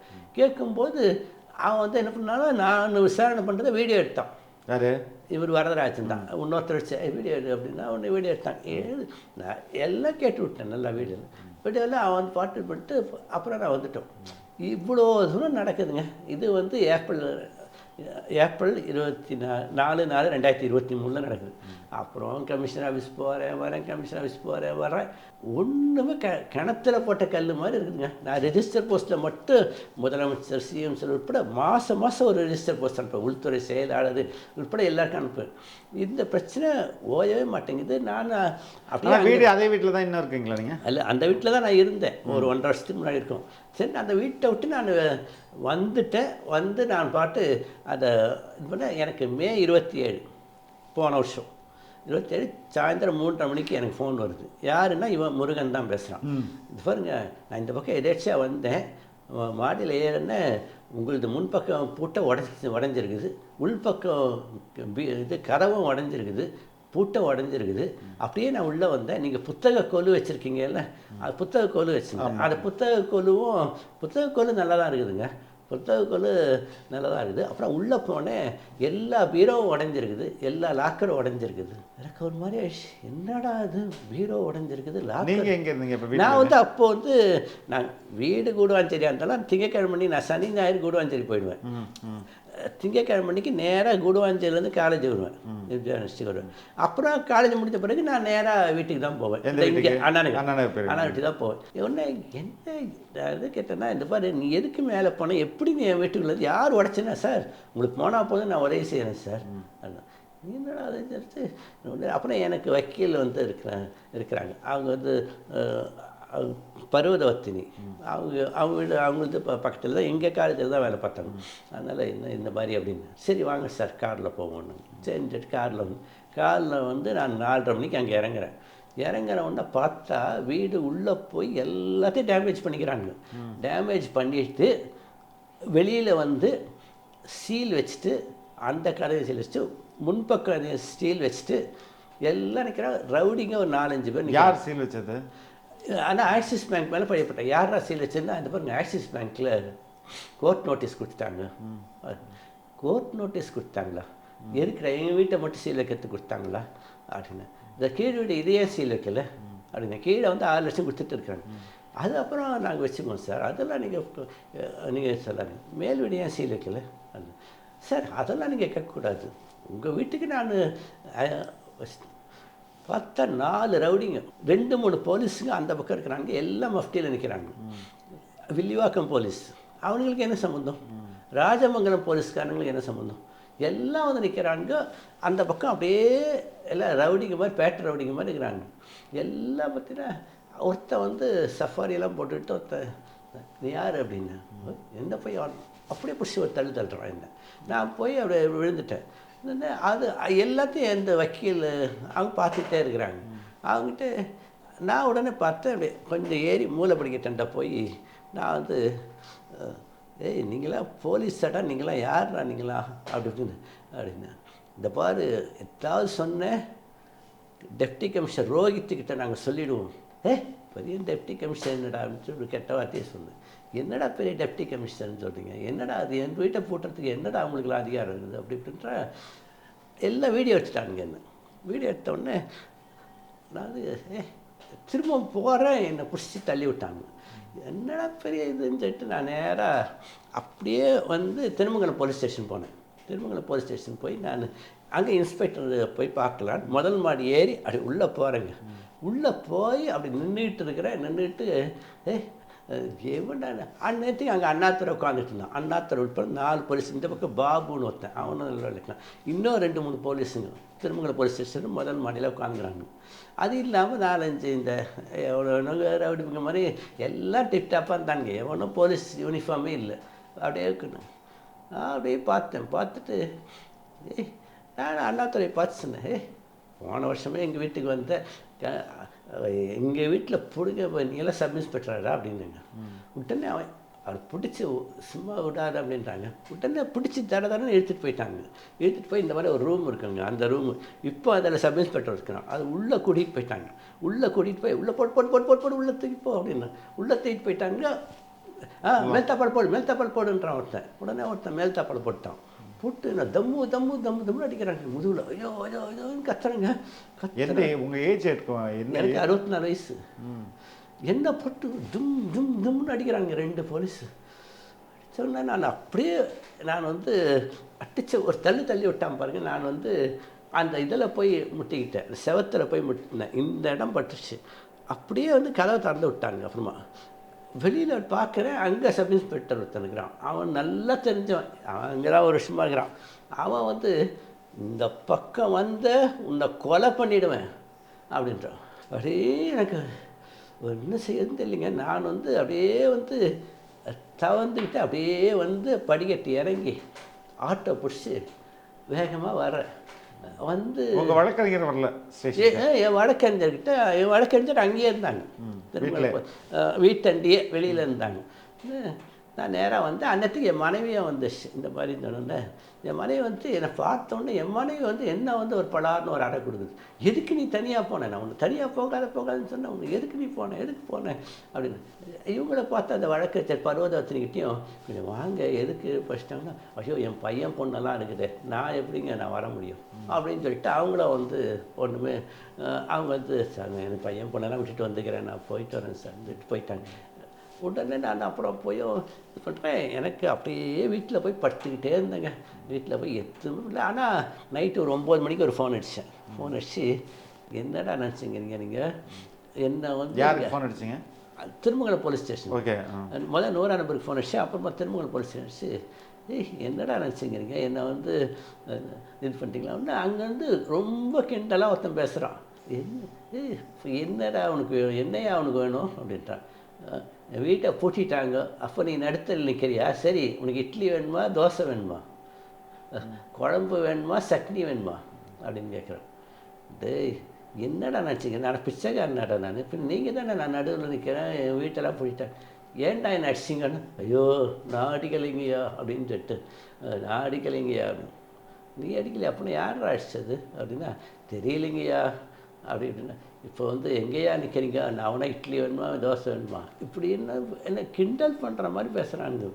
அப்புறமா வந்து நீங்கள் வந்து ஒரு தமிழ் ஆசிரியர், அதுக்கப்புறம் ஒரு பல்கலைக்கழகத்தில் தமிழ் துறை தலைவர், இதெல்லாம் உங்களுக்கு தெரியுமா? எல்லாமே அவங்களுக்கு தெரியுங்க. தெரிஞ்சும் இப்படி தான் அதான் நான் வந்து இது வரைக்கும்ங்க என்னோட விவகாரம் வந்து குறைஞ்சது 10,000 பேருக்கு தெரியும். இந்த ராஜ்குமார்னு ஒருத்தர் இருக்கிறார் பாருங்க. யார்? டாக்டர் ராஜ்குமார்னு லைஃப் லைன் ஹாஸ்பிட்டல். அவருக்கு 10 முறை ஃபோன் அடிச்சிட்டேன், 10 முறை நேரில் சொல்லிட்டேன். அவர் தெரிவிக்க விழான்னா டான்ஸ் ஆடுவார் போய், ஆனால் இது தொடர்பாக எதுவும் சொல்ல மாட்டார். இவ்வளோ ஆனால் அங்கே தமிழ்நாட்டில் இவ்வளோ பெரிய அராஜகம் நான் இப்போ தான் சந்திக்கிறேன். இதுக்கு முன்னாடி சந்தித்ததே கிடையாது. நான் கலைஞராட்சி உட்பட எல்லாத்துலேயும் ஒரு அராஜகன்றது இருக்கும். ஆனால் இப்போ இந்த 2 வருஷமாக நான் சந்திக்கிற பிரச்சனை கொஞ்சம் நெஞ்சம் கிடையாது. அவ்வளோ நான் ஜாயின்ட் கமிஷனர் மனோகரனை மட்டும் 8 முறை போய் பார்த்தேன். ஆனால் அவர் வந்து 8 முறையும் நல்லபடியாக மரியாதையாக பேசினார். அவர் வந்து மரியாதை குறைவாக எதுவும் பேசலை. நான் இருக்கிறேன்னாரே. அவரால் அப்போ வந்து கொலை மிரட்டல்லாம் என்னென்ன நம்பர்லேருந்து வந்துச்சுன்னா எழுதி கொடுத்தேன். அதை உடனே ஃபோன் அடிச்சு இந்த பார் மரியாதை ஸ்டாப் பண்ணுங்கன்னு சொல்லிட்டு உடனே இம்மீடியட் ஆக்ஷன் எடுத்துட்டார். அதாவது அங்கேருந்து ஃபோன், ஆனால் எந்த நம்பர்லேருந்து வந்துச்சுன்றதை மட்டும் இது பண்ணல. ஒரு தடவை கொலை மிரட்டல் வந்துச்சு, நான் வந்து கொண்டு போகிறேன். அவர் வந்து என்ன சொல்லுவார்னா டக்குன்னு உடனே வாங்கிட்டு இந்த 0 கிரைமுக்கு இந்த கமிஷன் ஆஃபீஸ் ஃபோன் கொடுத்துக்கோங்க நம்பர், இந்த நம்பர்லேருந்து இனிமேல் எந்த ஃபோனும் வரக்கூடாது அப்படின்னு அதோட பிளாக் ஆகிடும். இன்னொரு நம்பரும் இப்படி ஜாயின்ட் கமிஷனர் இருக்கிற வரைக்கும் நல்லபடியாக இருந்துச்சுங்க. அதுக்கடுத்து அந்த விஜயகுமார் ஒரு ஜாயின்ட் கமிஷனர் வந்தாங்க. அவர் வந்த பிறகு நான் போனேன்னா எப்போ போனாலும் பார்க்க மாட்டார். அப்புறம் ஒரு 10 முறை போனேன். 11ஆவது முறை என்னை பார்த்துட்டு சரி 5 நாளில் உங்களுக்கு வந்து ரிட்டர்ன் கொடுக்குறேன் அடுத்துட்டு 5 நாளில் உங்களுக்கு வந்து 1 மாதம் கழிச்சு போகிறேன். 1 மாதம் கழிச்சு போனாலும் எந்த பிரச்சனை தொடர்பாக எதுவும் பேச மாட்டேங்கிறாரு. அப்படியே விட்டார். இப்போ அந்த வீடு இப்போ சீல் வச்சபடியே இருக்குதா? சீல் வச்சு புத்தகங்களை மட்டும் நான் கொண்டு வந்துட்டேன். அப்புறமா வந்து இது கொடுத்தாங்க எனக்கு வந்து போன வருஷமே ஆகஸ்ட் 1ஆம் தேதியோ ஆகஸ்ட் 24 அன்றைக்கி எனக்கு வந்து போலீஸ் முன்னிலையில் திறந்து விட்டாங்க. போலீஸ் இன்ஸ்பெக்டரை வந்தார், அசிஸ்டன்ட் கமிஷனர் பிரம்மானந்தான்றவர் அவரும் வந்தார். இது போலீஸ் உட்பட 5-6 போலீஸ் மேலே 3 போலீஸ் ஜீப் வந்துச்சு. எல்லோரும் திறந்து விட்டு சரி நாங்கள் வந்து ஒரு மணி நேரம் தான் திறந்து விடுவோம் அப்படின்னு சொன்னாங்க. சரிட்டு 1 மணி நேரம் திறந்து விட்டோன்னே சரிட்டு நான் எல்லாத்தையும் பார்த்துட்டு ஐயோ இந்த என் பொண்ணோட சர்டிஃபிகேட்டை அடிச்சிருக்கானுங்க, இது என்ன அத்தனை எல்லாத்தையும் என் பொண்ணு எல்லாத்தையும் அடிச்சுக்கிறாங்க. அவையே பீரோ நான் என்ன கேட்குறேன்னா நீ ஆக்சிஸ் பேங்க்கு எடுத்துக்கிட்டதாக கூட வச்சுக்கோ, நான் என்னோட அந்த எல்லையை தானே கீழ் விட ஒரு சின்ன ஒரு இது கூட பண்ணவே இல்லையே. கீழ் விட உடைக்க எதுவும் இல்லை, கம்முன்னு விட்டான். சைடு பக்கம் இவன் தானே இருந்தான், இவன் வீட்டை தொடவே இல்லை. யார் ஏமாத்தினானோ அவன் வீட்டை தொடல. இவன் வந்து 1.5 கோடி இவன் சொல்கிறான் பாருங்க, இன்ஸ்பெக்டர் முகமதுன்னு நினைக்கிறேன், அவன் சொல்கிறான், எப்படி என் வீட்டுக்குள்ள, அது உங்கள் வீடே கிடையாது, எனக்கு கேட்கலாம் போல, டேய் உங்கள் அப்பா விடாடாது உங்கள் அத்தை விடாடான்னு கேட்கணும் போல இருந்துச்சு. ஆனால் கேட்டப்பட்டான்னு அடிச்சிடுவான். அடித்தானா அந்த அடியை நம்மளால் தாங்க முடியாது இல்லைங்க. இப்போ இது ரூம்குள்ளே கூட்டிகிட்டு போயிடுச்சு. அதாவதுங்க ஒருத்தர் கோவத்தில் அது நான் அப்படி கேட்டேன், உடனே டப்பான்னு அடிச்சிட்டாருன்னு வச்சுங்களேன். இது கமிஷனர் வரைக்கும் போனால் கூட, சார் நீங்கள் அப்படி கேட்டீங்கன்னா அவர் உணர்ச்சி வசப்பட்டு அடிச்சிட்டார் போயா அப்படின்வாங்க. அது அதே சமயத்தில் இது என்னை போயான்னு சொல்கிறேன், திட்டம் போட்டு என்னை உள்ளே கூட்டிகிட்டு போய் ரூமில் கூட்டிகிட்டு போய் மேல் டாப்பாடை போட்டு அடிக்கிறான். வெளியில் வந்தோடனே இந்த பக்கம் வந்தீங்கன்னா கொலை பண்ணிவிடுவேன் இப்படிலாம் சொல்லிவிட்டு கடைசி அடுத்த நாளே எனக்கு வாட்ஸ்அப்பில் இது பண்ணுறாங்கன்னா எனக்கு அடுத்தடுத்து ஃபோன் அடிச்சுட்டே இருக்கிறேன். இது பண்ணல. அப்புறமா நான் இதை சும்மா உட்காந்துட்டு நான் கமிஷனர் ஆஃபீஸ்க்கு நான் கரெக்டாக ஜூன் 12ஆம் தேதி அன்றைக்கி போன வருஷம் போனேன். அங்கே கமிஷனர் கரெக்டாக புதன்கிழமை தான் போவேன். புதன்கிழமையில் பொதுமக்கள் சந்திக்கிறாங்கன்னு சொல்லுவாங்க. காலையில் நான் 10:30 மணிக்கு போனேன். 10 மணிக்கு போகும்போது ஒரு 10 பேர் இருந்தாங்க. நான் அப்படியே டோக்கன் வாங்கணும் அப்படின்னாங்க. சரி, நான் டோக்கனை வாங்கிட்டேங்க விட்டேன். எனக்கு டோக்கன் 15 நம்பர் டோக்கனுன்னு வந்துச்சு. அப்படியே இது பண்ணிட்டு அதுக்குள்ள கமிஷனர் வராரு அப்படின்னாங்க. அவர் அங்கே இருக்கிறாரு. அங்கேருந்து இந்த பொதுமக்கள் சந்திக்கிற இடத்துக்கு இங்கே ஏதோ வருவாருன்ட்டு நான் முதல்ல போய் பார்க்கணும் அப்படின்னு இது பண்ணேன். என்ன விஷயம் அப்படின்ட்டு அங்கே இருக்கிற டெப்டி கமிஷனர் யாரும் கேட்டாங்க. அங்கே அசிஸ்டன்ட் கமிஷனர் யாரும் இருந்தாங்க. இந்த மாதிரி பிரச்சனை என்னை அடிச்சிட்டாங்க அப்படி இப்படின்னு. அதுக்குள்ளே அங்கே லத்தான்னு ஒரு பெண் நான் மனுவை இப்படி வச்சிருக்கிறேங்க. மனுவை வச்சுக்கிட்டு இது பண்ணுறேன். அது பெரிய கமிஷனர்கிட்ட போய் நீ கொடுக்கணும். கொடு, என்கிட்ட கொடு, நீ இப்படி பொதுமக்கள் நீ என்ன யார் நீ அப்படின்ச்சு. நான் தமிழ் அறிஞர், நான் எம்ஜிஆர்கிட்ட தமிழ் பல்கலைக்கழகத்தில் தமிழ் எச்சோடியாக இருக்கிறேன்றேன். அப்போ கூட நீ பொதுமக்கள் கேடரில் தான் வருவேன், நீ பெரிய ஆள் கேடரில் வரமாட்டேன். அங்கே போலீஸ் ஆஃபீஸருங்க, பெரிய ரிட்டையர்ட் போலீஸ் ஆஃபீஸர் அந்த மாதிரி இருந்தால் தொழிலதிபர் இந்த மாதிரி இல்லைன்னா அதுக்குள்ளே ஒருத்தன் வராங்க. அவன் நான் அன்பில் மகேஷ் நீங்கள் போங்க நீங்கள் 3ஆவது மாடியில் எனக்கு நீங்கள் போங்க. எனக்கு அன்பில் மகேஷ் வேலைக்காரன் போகலாம், நான் போகக்கூடாது. இது எந்த சட்டத்தில் இருக்குதுன்னு எனக்கு புரிய மாட்டேங்குது. எனக்கு என்னடா இதுன்னுட்டு நான் சீக்கூடன்னு சார் நான் சொல்லிட்டேன், இந்த பார் சீவோனும் அப்படியே ஒட்டிச்சிடுவேன் அப்படின்னா அதுக்குள்ளே அங்கேருந்து ஒருத்தவங்க சார் விடுங்க சார் விடுங்க, சரி சார் சரின்னுட்டு அப்புறமா அந்த ஆள் வரவே இல்லை. அவர் வந்துட்டார். அங்கேருந்து வராரு ஃபஸ்ட்டு இருக்குது அப்படின்ட்டு இங்கே டிவி கேமரா எல்லாம் இது பண்ணுறாங்க. நான் வச்சுக்கிட்டு நான் ரெடியாக நிற்கிறேன். அவர் அப்படியே கூப்பிட்டு ஏதோ 3ஆவது மாடிக்கு என்னவோ அவர் ரூம் 3ஆவது மாடியில் இருக்கும்னு நினைக்கிறேன். அவர் ரூமுக்கு அனுப்பிச்சிட்டாங்க. இந்த இடத்துக்கு வரல. இங்கே டெப்டி கமிஷனர் தான் உட்காந்து இல்லை அவருக்கு முக்கியமாக வேறு வேலை வந்துடுச்சு அப்படின்னு சொல்லிட்டு டெப்டி கமிஷனர் தான் ஒருத்தர், நான் டெப்டி கமிஷனர் அப்படின்னு இந்த மாதிரி அப்படின்னோடனே சரி நாங்கள் அங்கே அனுப்புகிறோம், நீங்கள் போய் பாருங்கள். அங்கே அனுப்புகிறோன்னா அங்கே அடிப்பானுங்க. நான் எதுக்கு சார் உங்களை அடிக்க மாட்டாங்க, நீங்கள் அங்கே போங்க அவ்வளோதான் சார் அப்படின்னு நான் கத்திட்டு வெளியில் வரேன். வெளியில் வரும்போது அங்கே ப்ரெஸ்ஸு ரூம் ஒன்று இருக்குது. அந்த ரூமில் அங்கே யாருன்னா தந்தி டிவிக்காரன் ஒருத்தன் தான். அப்புறமா புதிய தலைமுறை டிவிக்காரன் தான். பாலிமர் டிவி இருந்தாங்க. கதிரவன் நினைக்கிறேன் யாரோ இருந்தாங்க. அது நான் இன்னும் 4-5 டிவிக்காரங்க இருந்தாங்க. அவங்ககிட்ட எல்லாத்தையும் நான் சொன்னேன், இந்த மாதிரி ஆயிடுச்சு, அங்கே வந்தாங்க, இங்கே இது பண்ணாங்க, அங்கே விட்டாங்கன்ட்டு முழுக்க பேட்டி கொடுத்தேன். பேட்டி கொடுத்தாலும் அங்கேருந்து அந்த போலீஸ்லேருந்து ஒரு ஆஃபீஸ் வரும், அவங்களும் பேட்டி எடுத்தாங்க. எல்லா இடத்துக்கு நான் எல்லா அடித்தாங்க. இன்னைக்கு வரைக்கும் தந்தி டிவிக்காரனோ புதிய தலைமுறைக்காரனோ ஒரு நிமிஷம் கூட அதை ஒளிபரப்பில் இந்த 1/2 மணி நேரம் பேட்டி எடுத்தாங்க. என் மனைவியையும் பேட்டி எடுத்தாங்க. அது இல்லாமல் வீட்டுக்குள்ளே திரும்ப வந்தாங்க. ஜூலை 24 அன்றைக்கி வந்தாங்க போன வருஷம். அது தொடர்பாகவும் கம்ப்ளைண்ட் கொடுத்தேன். அது தொடர்பாக மேலே போனால் திரும்ப எல்லாத்தையும் 4-5 பீரோ உடச்சி பண்ணியிருந்தாங்க. அப்போ நான் போகக்கூடாது, நீங்களாம் போகக்கூடாது, ஃபிங்கர் பிரிண்ட்ஸ் தொடுவாங்க, உங்கள் கைப்பற்ற நான் எங்கள் அப்பா ஃபிங்கர் பிரிண்ட்ஸ் டைரக்டராக இருந்தாங்க. வேறு போனாங்க.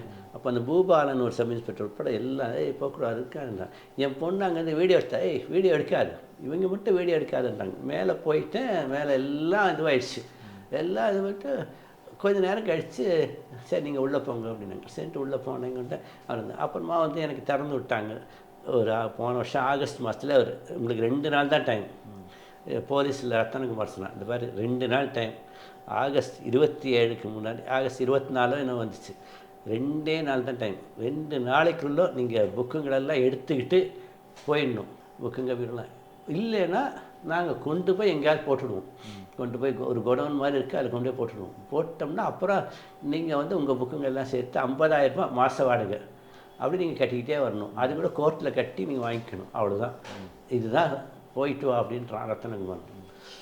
என்னடா பண்ணுறதுன்னு தெரியல. எனக்கு வந்து அப்படி ஒரு வெறுமை. நான் வந்து அப்படியே போயிட்டு நான் அப்படியே சாமியெல்லாம் கும்பிட்டு அப்படியே எல்லாத்தையும் பார்த்துட்டு ஒரு வீடியோ எடுத்துகிட்டு சரி எல்லாத்தையும் இது பண்ணுன்னு சொல்லிட்டு எல்லாத்தையும் நான் 2 லாரியில் போட்டு எல்லாத்தையும் தூக்கிட்டு வந்து அங்கே ஒரு தாம்பரத்தில் ஒரு இடம் எடுத்து அங்கே தூக்கி இப்போ பீரோலாம் போட்டு விட்டேன். இங்கே வந்து வீடு இருக்குது பொண்ணு வீடு, அதில் வந்து ஒரு ரூமில் வந்து புக்குங்களெல்லாம் தூக்கி போட்டுவிட்டு என்னடா நமக்கு இப்படி ஒரு சோதனைங்க. நான் வந்து கஞ்சாவை வச்சு விற்றுக்கிட்டு இருக்கிறேன். சாராய கடை நஷ்டம் தான் ஏங்க. என்ன வந்து அதுவும் இல்லாமங்க நான் இப்போ இந்த அளவுக்கு இந்த முருகன் இந்த ஹவுஸ் ஓனரு அவர் ரொம்ப பவர்ஃபுல்லான மனிதரா? அப்படி தான் அதை இருக்கு. அவன் பார்க்கும்போது அதான் பாண்டிச்சேரி முதலமைச்சர் மாதிரி அவன் சும்மா சாதாரண எளிமையாக இருப்பான். அவன் வந்து அதனால் ரொம்ப அவனுக்கு பின்னாடி பேக்ரவுண்ட் இல்லைங்கிற மாதிரி நான் நினச்சிட்டேன். ஆனால் கடைசியில் அவனுக்கு வந்து என்னென்னவோ அவனுக்கு வந்து பேர் சொல்லக்கூடாது. ஏன்னா வந்து பேர் சொல்லிட்டோன்னு வச்சுங்களேன், அவங்க எனக்கு ஃபோன் அடிப்பானுங்க. ஃபோன் அடிச்சு எப்படிடா என் பேர் சொல்லுவேன், நான் அவனுக்கு பேக்ரவுண்டில் இருக்கிறேன் அப்படின்னு சொல்லிட்டு. ஆனால் வந்து அங்கே இருக்கிற எம்எல்ஏ உட்பட நானுங்க 10 முறையாவது எம்எல்ஏ மோகனுக்கு ஃபோன் அடித்தேன். இந்த பாரு இப்படிலாம் நடக்குது மரியாதை உடனே பிஏ கிட்ட கொடுக்குறேன் அப்படின்னு. அவர் வந்து ஃபோன் அடிச்சு இது பாருங்க எனக்கு சரி நான் பூபாலன் கிட்டலாம் போவேன். பூபாலனே ஒரு பெரிய அயோக்கியன்னு ஏன்னா அவர் சாருக்கு தெரிஞ்சவங்கன்னா நீ அயோக்கியம் பேசுகிறீங்க அப்படின்னு. அப்புறம் திரும்ப ஒரு தடவை ஃபோன் அடிச்சா பாருங்கள் இந்த திருமங்கலம் போலீஸில் என்னோட தொகுதிக்குள்ளே வராது, உங்கள் வீட என்னோட தொகுதிக்குள்ளே வராது. அது வந்து அண்ணா நகர் இருந்தாலும் அது வில்லிவாக்கம் தொகுதியோடு சேர்ந்தது. அவன் பையன் என்கிட்ட தான் படித்தான், மோகனோட போய் இந்த பாரு கார்த்திக் என்கிட்ட தான் படித்தான், எஸ்பிஓ ஸ்கூலில் தான். சார் தெரியாது சார் சொல்லுங்கள் சார். 10 இப்போ ஃபோன் அடிச்சா கூட எடுப்பார், ஆனால் உதவி செய்ய மாட்டார். சார் அப்புறமா சார் ஒருத்தர் எனக்கு வந்து செஞ்சார், ஜனனி ரமேஷ்ன்றவர் சொன்னார், தெரியும்னு நினைக்கிறேன் உங்களுக்கு. அவர் வந்து ஒரு ரொம்ப நல்ல புகழ்பெற்ற நல்ல மனிதர். சார் மோகனோட பையனையே தெரிஞ்சு வச்சுங்கிறீங்க. மோகன் பையன் கார்த்திக் கிட்ட தான் இப்போ தமிழ்நாடே இருக்குது. சபரீசம் கார்த்திக் இவங்கெல்லாம் இருக்கிறானுங்க. சார் நேராக போங்க சார், அவர் நினச்சான்னா முடியும் அப்படின்னு. மோகன்கிட்டே ஃபோன் அடிச்சு கார்த்திக் கிட்ட கொடுங்கன்னா கார்த்திக் கொஞ்சம் வேலையாகிறார் இப்படியே சொல்லிகிட்டு இருப்பாங்க. எனக்கு பயங்கர ஆத்தாச்சு. போன வருஷம் கூட ஃபோன் அடிச்சேன், இந்த பாரு நான் அப்புறமா வீட்டண்டே வந்து நான் மறியல் பண்ணிவிடுவேன் அப்படின்னு. சார் எம்எல்ஏக்கு வச்சுட்டாரு சார். நான் வந்து அப்போ தான் சார் அப்போ பாராளுமன்ற தேர்தல் நடந்துகிட்டு இருக்கோன்னு நினைக்கிறேன். அப்போ ஃபோன் அடிச்சு கொண்டு இந்த பாரு என்ன ரொம்ப அநியாயம் பண்ணாங்க. அப்புறம் நான் திரும்ப போலீஸ் ஸ்டேஷனே போனேன். இந்த பாராளுமன்ற தேர்தலுக்கு ஒரு 10 நாளைக்கு முன்னாடி. அவ்வளோ ஒரு 20-30 போலீஸ்க்கு மேலே இருக்குந்தாங்க. அங்கே டெப்டி கமிஷனர் பண்ணிட்டு பயங்கர எனக்கு டென்ஷன் ஆச்சு. எனக்கு வேறு இங்கே இடிச்சத்த உடனே எனக்கு வந்து எனக்கு வந்து ராத்திரி பூரா இதை நினச்சி எனக்கு வந்து ஒரு மாதிரி இந்த சைக்காலஜி ப்ராப்ளம் மாதிரி வந்துடுச்சு எனக்கு. நான் உடனே நான் வந்து லலிதாம்பிகையில் போனேன், ஒரு டாக்டர்கிட்ட போன உடனே சார் உங்களுக்கு நீங்கள் தூங்குறதே இல்லை பழகுது, நீங்கள் வந்து ரொம்ப நாளாக தூங்கலை பழகுது, அதனால் இப்படியே இருந்துச்சுன்னா உங்களுக்கு வந்து பாசிவ் அட்டாக்கே வந்துடும் உங்களுக்கு அப்படின்னு சொல்லிட்டு எனக்கு மாத்திரை கொடுத்தாங்க. அந்த மாத்திரையெல்லாம் சாப்பிட்ட பிறகு எனக்கு வந்து ஓரளவுக்கு நான் நல்லா இருக்கிறேன். ஆனால் என்னை வந்து அப்படி போட்டு என்னை வந்து நான் என்ன இப்போ அந்த வீடும் உங்கள்கிட்ட இல்லை. 15 லட்ச ரூபாய் நீங்கள் கொடுத்த அந்த லீஸ் அமௌண்ட்டும் வரல. 15 கூட 17 கொடுத்தேன், 2 லட்சம் கூட கொடுத்துட்டேன். அப்போவே 17 வரல. இது தொடர்பாக நான் இது வரைக்கும் 5 லட்ச ரூபாய் செலவு பண்ணிக்கிறேன். இது ஒரு வக்கீலுக்கு 50,000 கொடுத்தேன், இன்னொரு வக்கீலுக்கு 50. இதுக்கு இடையில் ஒருத்தங்க நான் வந்து அந்த வக்கீல் நோட்டீஸே கொண்டு வந்திருக்கிறேன். அவன் வந்து சொல்கிறான் அது 2.5 கோடி ரூபாய் கொடுன்ட்டு. நான் வந்து 2.5 கோடி கொடுக்கணுமா எனக்கு? அதாங்க அவன் வந்து இது பாருங்களேன் எந்த அடிப்படையில் 2.5 கோடி அதாங்க அவன் கேட்குறான் பாருங்க.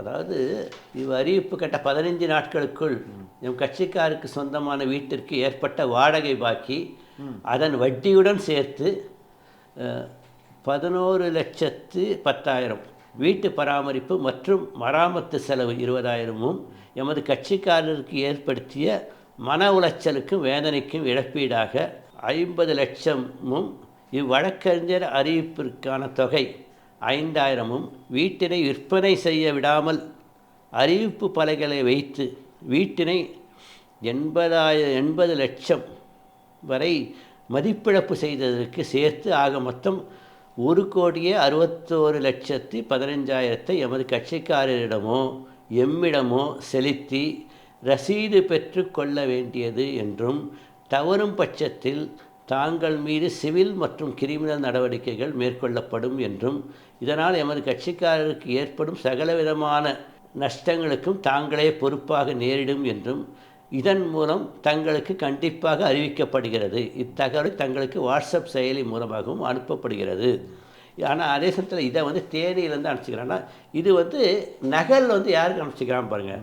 உயர்திரு காவல் ஆய்வாளர் திருமங்கலம் காவல் நிலையம் சென்னை. எதுக்குங்க திருமங்கலம்? இப்போ நான் வந்து உங்களுக்கு ஏதாவது நோட்டீஸ் கொடுக்குறதுன்னா நான் இங்கே இருக்கிற காவல் நிலையத்துக்காக கொடுப்பேன். இதை பாருங்களேன், இவன் வந்து ஆனால் என்னோட நீங்கள் சிஎம் சந்திச்சதுக்கு எல்லாத்துக்கும் ப்ரூஃப் இருக்குது. சிஎம் ரெஜிஸ்டர் போஸ்ட் சிஎம் சந்திக்கலாம். சிஎம் ஆஃபீஸ்க்கு அனுப்புனது அவரை வந்து சந்திக்கவே முடியாது. அவரை நான் சிஎம் ஆஃபீஸுக்கு போனேன். ஆனால் சிஎம் ஆஃபீஸ் இந்த தலைமைச் செயலகத்துக்குள்ளே போனால் என்னங்க அது நான் 2 வருஷத்துக்கு முன்னாடி போகிறேன்னா ஒருத்தன் சொல்கிறான், இந்த பாரு 4 இப்படி போ இந்த பாரு சிஎம் செல் அங்கே இருக்குது, அங்கே மட்டும்தான் போகணும், மற்றபடி அங்கெல்லாம் போகக்கூடாது. உளுத்து அங்கே சுற்றுறானுங்க. சுற்றிட்டு அது வந்து உள்ளே போனோடனே அது வந்து என்னென்னா சாதாரண தபால் வரக்கூடிய செக்ஷன், அதில் கொடுத்துட்டு போன்றான். இதை கொடுத்துட்டு நான் வந்து அங்கே போயினா அதுக்கு உள்ளுக்குள்ளே எவனோ ஒருத்த உட்காந்துக்கிறான். அவன் தான் சிஎம்மோட செகண்ட். அவனுக்கிட்ட போய் பார்க்க போனால் அவன் ஆஃபீஸ்லேருந்து ஒருத்தர் எழுந்து வந்தான், என் பேர் ரவி, நான் தான் சரி சொல்லிடுங்க அப்படின்னா. மற்ற ஏங்க உதயநிதியை பார்க்கறதுக்கு கூட போனேன். ஆனால் 50 போலீஸ் வச்சுங்கிறான் க்ரீன் வெஸ்ட் ரோட்டில். அங்கே நைட் 8 மணி போல் வருவார்ன்றாங்க.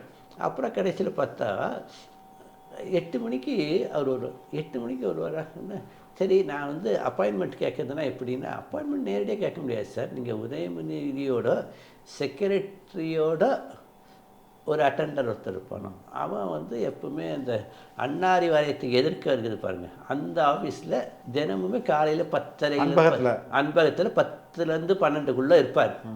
நீங்கள் அவரை எப்படியாவது பார்த்து தினம் வருவாருன்னா எப்போ வருவான்னு தெரியாது. நீங்கள் தினம் போங்க, போயிட்டு அவர் தான் உதயநிதி செக்ரட்டரியோட தெரிஞ்சவரான், அவரை போய் பார்த்து அவர்கிட்ட போய் சொல்லுங்கள். அப்புறமா அவர் வந்து செக்ரட்டரிகிட்ட சொல்லுவார். அவர் வந்து அப்புறம் உதயநிதியை பார்க்கறதுக்கு கொடுப்பாங்க. ஏண்டா என்னடா நினச்சிங்கிறீங்க நீங்களா?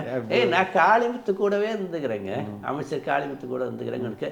இவங்க வந்து இல்லை அதுக்கப்புறமாவும் பார்த்தீங்கன்னா இதை விட இப்போ இந்த வருஷத்துக்கு சொல்லிடலாங்களா. இந்த வருஷம் நான் வந்து சும்மா விடுறதா இல்லைன்னு சொல்லிட்டு கரெக்டாக இந்த வருஷம் ஜூலை 3ஆம் தேதி அன்னைக்கு 2003 அன்னைக்கு நான் வந்து காலேஜுக்கு போயிட்டேன். இருந்தாலும் எனக்கு வந்து இப்போ ஸ்டில் யூ ஆர் ஒர்க்கிங் இல்லை அதாங்க இதுதான் என்னோட கதை. ஜூலை 3ஆம் தேதி இந்த வருஷம் போகிறேன். போயிட்டு நான் கையெழுத்து போட்டு இந்த இதில் போய் உட்கார்ந்தேன். எனக்கு வந்து மனசு ஆறவே இல்லை. எனக்கு வந்து இப்படி இருக்குது, நம்ம இதுக்கு தேவை. அவன் என்னத்தை கொடுக்குறாங்க, மொத்தம் 32 தான். போனவுடனே போகும்போது 20,000 தான் சம்பளம் கொடுத்தான். 20,000 தான் சம்பளம் கொடுத்தான். இதுக்கு நான் கூடுவாஞ்சிலேருந்து வந்து போகிறது கொள்வது இதுக்கு தேவையில்லாமல் நான் வந்து அவ்வளோ மானம் கெட்டு போயா இருக்கிறோம் அப்படின்னு சொல்லிட்டு நான் வந்து நான் சொல்லிட்டு நேராக போனேன். போயிட்டு நான் என்ன சொல்கிறேன் சார், ஆஃபீஸ் ஹவுஸில் போகக்கூடாது தான், அது வந்து உண்மை தான். எங்கே போனது? நான் எம்ஜிஆர் யூனிவர்சிட்டிக்கு போகிறேன். ஜூலை 3ஆம் தேதி போகிறேன். போயிட்டு நான் வந்து மேலே போயிட்டு கையெழுத்து போட்டு மேலே உட்காந்து எனக்கு வந்து நான் வந்து திருமங்கலம் போலீஸ் ஸ்டேஷன் போகணும் அப்படின்னு சொல்லி அங்கே டீன் தரப்பான் செஞ்சு அவர்கிட்ட போய் பர்மிஷன், சார் நீங்கள் வந்து போலீஸ் ஸ்டேஷன் போகிறதுக்குலாம் நான் அனுமதி கொடுக்க முடியாது சார், நீங்கள் சிஎல் போட்டு போங்க சார். சரி நான் சிஎல் போட்டேன். சிஎல் எழுதி கொடுத்துட்டு நான் போகிறேன். போன உடனே அங்கே போனேன். எனக்கு வந்து ஆடவே இல்லை. உள்ளே நேராக போனோம்னா நம்மளை அடிச்சிடுவானுங்க, உள்ளே பிடிச்சி எடுத்துகிட்டு போய் அடிச்சிடுவானுங்க. அதுக்காக நான் என்ன பண்ணிட்டேன்னா திருமங்கலம் போலீஸ் ஸ்டேஷன் உள்ளே போகும்போது கேட் இருக்கும் பாருங்கள், கேட்டில் நான் சேரை போட்டுக்கிட்டு உட்காந்துட்டேன். உட்காந்துன்னு அந்த எவனுமே கண்டுக்கலை. ஒரு காலையில் 11 மணி போல் அப்படி உட்காடுறேன். எவனுமே எல்லாம் ஜன்னல் வழியாக எட்டி பார்க்குறாங்களே தவிர எவனும் வந்து கண்டுக்க மாட்டேன்றான். உடனே என்னோடய செல்ஃபோனை எடுத்தேன். 100 நம்பருக்கு ஃபோன் அடிச்சு இந்த மாதிரி நான் என்னை வந்து நான் இங்கே தான் உட்காந்துக்கிறேன், எவனும் கண்டு எங்கே சார் இருக்கீங்க அப்படின்னு. சரி அப்படின்னு சொல்லிட்டு அதே போல வந்து இது பாருங்கள், என்னை வந்து திருமங்கலம் போலீஸ் ஸ்டேஷன் உள்ளே என்னை யாராவது அடிச்சிட்டாங்கன்னா நீங்கள் தான் பொறுப்பு, அதுக்காக தான் நான் ஃபோன் பண்ணுறேன் அப்படின்னு. சரி சார் நாங்கள் இது பண்ணுறோம் சொல்லிட்டு 100ஆம் நம்பரில் எடுத்து யார் அங்கே இருக்கிற ஏதோ போலீஸ் ஸ்டேஷனுக்கு ஃபோன் பண்ணிக்கிறாங்க பொழுது பேர் அங்கே எங்கே ஃபோன் அடிச்சுக்கிறாங்க பொழுது யாரோ ஒருத்தர் வந்தாங்க. அதுக்குள்ளே இங்கே திபுன்ட்டு இறங்கி வந்தாங்கங்க. நான் வந்து கேட்டுன்ட்டு உட்காந்துக்கிறேன். ஒரு 10 பேர் இறங்கி வந்திருப்பாங்க. எல்லாம் பார்த்தீங்கன்னா மஃப்டியில் தாங்கிறாங்க. அந்த ஒரே ஒரு போலீஸ் மட்டும் அங்கே அனுப்புக்கிற ஏதோ ஒரு இன்ஸ்பெக்டர் மட்டும் தான், மற்ற எல்லாம் மஃப்டி எல்லாம் டிப்டாப்பாக ரவுடி ஃபெல்லோஸ் மாதிரி தாங்கிறாங்க. அப்படி வந்துட்டு சும்மா நிற்கிறாங்க. அப்படியே சுற்றி நின்றுட்டாங்க. நின்றுட்டு எங்கே எப்படி உட்காருங்க, எங்கே கொடுக்குங்க, எந்திரிட்டு இந்த மாதிரி தொடர வேலை வச்சுக்காது. என்ன எதுக்கு நீ தொடர சரி நீங்களே எழுந்துருங்க, உங்களால் எழுந்துக்கவே முடியாது, இதை தூக்கி விடவா அப்படின்னா. எழுந்துக்க முடியும் போடா அப்படின்னு. இன்னும் அப்படியே நான் வா உங்களை ஜாயின்ட் கமிஷனர் கூப்பிட்றாங்க மேலே அப்படின்னா. சரிஞ்சிட்டு நான் வந்து போனேன். அப்படியே போகும்போது அந்த அப்போ சவுக்கு சங்கரை கூட தோல் மேலே போட்டாங்க. அது மாதிரி என் தோல் மேலே போட்டு அப்படியே குடி அடிச்சிடுவீங்க நீங்கள், வேண்டாம் போயிடு அப்படின்னு. சார் நாங்கள் ஒன்றும் அடிக்க மாட்டோம் சார். முதல் மாடிக்கு கொண்டு போய் விட்டுட்டோம். அங்கே எல்லாம் ஓடிட்டாங்க. முதல் மாடியில் பார்த்து எதுக்கு முதல் மாடியில் பார்த்தோன்னே எனக்கு இந்த ரூம் கூடி போய் அடிச்சிடுவாங்களோ பயம் இருந்துச்சு. இந்த ரூம்னு இறங்கி வந்துட்டு நான் அது 2வது மாடி முதல் மாடியிலேருந்து நம்ம லிஃப்ட்டில் போக முடியாது. அதனால் கிரவுண்ட் ஃப்ளோரில் வந்துட்டு அடிச்சு 4வது மாடிக்கு போயிட்டேன். நேராக நானே 4வது மாடிக்கு போயிட்டு அங்கே இப்போ இதுதான் ஜாயின்ட் கமிஷனர் ஆஃபீஸ் அப்படின்னா அங்கே வந்து அது பார்வையாளர்கள் உட்கார்ற இடம். அங்கே உட்காந்துட்டு இருந்தோடனே அப்புறமா அவங்கக்கிட்ட நான் பார்க்கணும்லாம் எழுதி கொடுத்தாங்க. உள்ளே வந்து அதுக்குள்ளே அந்த பிரம்மானந்தா வர சொல்லிட்டாங்க. பிரம்மானந்தா உள்ளே போனோடனே அவங்க வந்து எப்படி எஃப்ஐஆர் அந்த காப்பி மட்டும் இது எஃப்ஐஆரில் வந்து கடைசியில் அவன் வந்து கையெழுத்து போடணும் இல்லைங்க, கையெழுத்து போடல. இப்போ தான் கையெழுத்து போட்டு கொடுத்துக்கிறான். கையெழுத்து போடல. அப்புறமா வந்து இங்கே வந்து யார் குற்றவாளினே போடல, இதுவும் போடாமல் அவன் என்கிட்ட கையெழுத்து வாங்கிட்டே கொடுக்கல. இந்த ரத்தனுக்கு பாண்டோம் எதுவும் இல்லாமல் அது எப்படி எஃப்ஐஆர் போடலாம் அப்படின்னு கேட்டவுடனே கூப்பிட்டு இது பண்ணோடனே சரி நீங்கள் கொஞ்சம் வெளியில் உட்காருங்க, நான் பேசிட்டு வரேன் அப்படின்னு. செஞ்சுட்டு கொஞ்சம் அப்படி வெளியில் உட்காந்துருக்கிறேன்.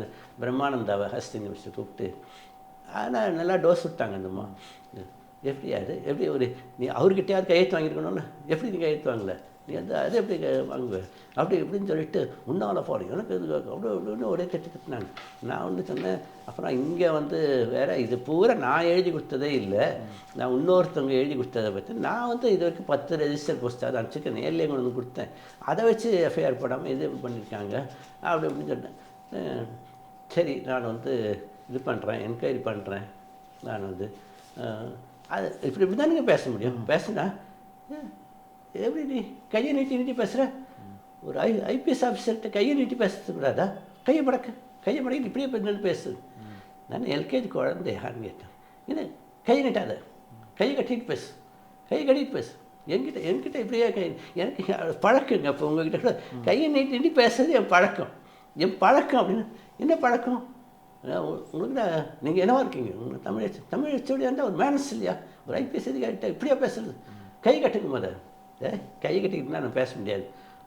உடனே காலிங் பெல் அடிச்சு அந்த பிரம்மானந்தம் அங்கே தான் நின்றுட்டு கூப்பிட்டு இன்னொரு 4 போலீஸை கூப்பிட்டு இவர் அப்படியே வெளியே அனுப்பினாரு. நான் ஒன்று சேரை பிடிச்சிட்டு போக முடியாது அப்படின்னா. போக முடியாது. அவன் பிரம்மானந்தம் என்னை பிடிச்சி தூக்கி பார்த்தான். தூக்கி நான் போகவே இல்லை. அப்படியே உட்காந்துட்டு இருந்தவன் திஷா மிட்டல் வந்து வீடியோ எடுத்தோன்னே எப்படி நீ எப்படி வீடியோ எடுப்ப? நீ வந்து எதுக்கு வீடியோ எடுக்க? என்ன மட்டும் செல்லை வந்து வெளியில் வச்சுட்டு வான்னுச்சு. நீ வந்து செல் வச்சுக்கிறதுக்கு வர மாட்டேன், என்ன வந்து எப்படி நீ வீடியோ எடுப்ப அப்படின்னு கேட்குறேன். ஒன்றும் வெளியே எடுப்பேன். இன்னும் 2 போலீஸ் வந்தாங்க. போலீஸ் வந்துட்டுங்க இப்படி பிடிச்சிருக்கிறாங்க அப்படி பிடிச்சிருக்கிறாங்க. அப்புறமா கருணாநிதியை ட்ரீட் பண்ணாங்க பாருங்கள். அது மாதிரி எனக்கு குண்டு கட்டாக ட்ரீட் பண்ணாங்க. நானும் கருணாநிதி மாதிரியே கத்துனேன். கொலை பண்ணுறாங்க ஐயோ எனக்கு கொலை பண்ணுறாங்களே கத்திக்கிட்டே போனேன். அதுங்க எதை பற்றி கவலைப்படல. நேராக கொண்டு வந்து என்னை கேட்டண்டா கொண்டு வந்து ஆனால் இறக்கி விட்டு எப்படிங்க என்னை லெஃப்ட்லாம் ஏற்றி கொண்டு வந்து விட்டுட்டு எல்லாம் போயிட்டாங்க. நீ எப்படிலாம் கத்திக்க அப்படின்ட்டு.